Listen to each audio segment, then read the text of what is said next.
Chris Thirukumaran sir டைரக்ஷனில் ரெட்டத்தலை படத்தில் Arun Vijay sir நடிச்சிருக்காங்க. ஸோ இந்த படத்தில் வந்து ஒரு ஃபர்ஸ்ட் சிங்கிள் ப்ரோமோ வந்துட்டு ரிலீஸ் பண்ணியிருக்காங்க. ஸோ அந்த ப்ரோமோ யாரெல்லாம் பார்க்கல கண்டிப்பாக போய் பாருங்கள். ஒரு மாதிரி ஃபன்னாக ரிவீல் பண்ணியிருக்காங்க அந்த பாட்டோட பேரை. அதாவது லைக் ஒரு கான்வர்சேஷனாக, அதாவது சாம் சிஎஸ் சாருக்கும் அருண் விஜய் சாருக்குமே ஒரு கான்வர்சேஷன் போகும். என்ன பாட்டோட பேர் என்ன வைக்கலாம் அப்படின்னு ஒரு கான்வர்சேஷன் போகும்.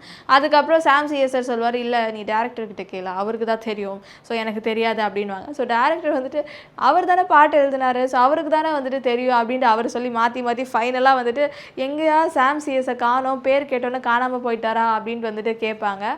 அதுக்கப்புறம் அவர் வந்துட்டு ஒரு பேர் அனுப்புவார், அதாவது கண்ணம்மான்ட்டு. என்ன காணம்மா அப்படின்னு இவங்க படிப்பாங்க. ஸோ நான் இங்கே தான் இருக்கேன், நான் காணாமலாம் போகல, அந்த மாதிரி வந்துட்டு ஒரு ஃபன்னாக எடுத்துகிட்டு போவாங்க. ஸோ ஃபைனலாக இந்த பாட்டு பேர் வந்துட்டு கண்ணம்மா அப்படின்னு வச்சுருக்காங்க.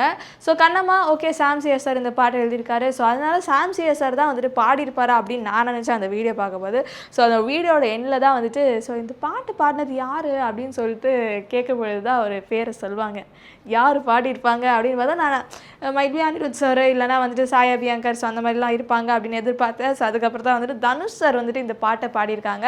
ஸோ தனுஷ் சாரோட ஒரு ரொமான்டிக் பாடலை வந்துட்டு நம்ம கேட்குறதுக்காக நம்ம வெயிட் பண்ணி தான் ஆகணும். ஏன்னா இப்போ தான் வந்துட்டு அந்த டைட்டில் ப்ரோமோ வீடியோவை ரிலீஸ் பண்ணியிருக்காங்க. ஸோ கூடிய சீக்கிரத்தில் இந்த படத்தோட ஃபர்ஸ்ட் சிங்கிள் நம்ம தனுஷ் சார் வாய்ஸில் நம்ம கேட்க போகிறோம். அது ஒரு ரொமான்டிக் சாங்.